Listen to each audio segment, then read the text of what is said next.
আসসালামু আলাইকুম। আমি আজকে আপনাদেরকে দেখাবো কিভাবে বিকাশের মাধ্যমে আপনারা একাদশ শ্রেণীতে ভর্তি হওয়ার জন্য বিল পে করবেন। প্রথমে বিকাশ অ্যাপসে ক্লিক করবেন।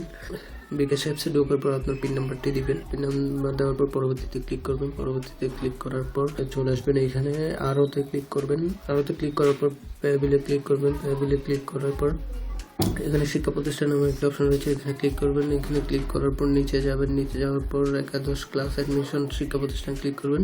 এখানে বোর্ডের নাম সিলেক্ট করবেন। বোর্ডের নাম সিলেক্ট করার পর পাশের সন সিলেক্ট করবেন। তারপর আপনার রোল নাম্বার দিবেন। তারপর একটি মোবাইল নাম্বার দিবেন, যে মোবাইল নাম্বারটা আপনার পার্সোনাল। টেবিলে ক্লিক করার পর এরকম একটা ইন্টারফেস দেখবেন। ইন্টারফেস দেখার পর পরের ধাপে যেতে টাইপ করুন। এখানে ক্লিক করবেন। এখানে ক্লিক করার পর পিন নাম্বারটি ক্লিক করবেন।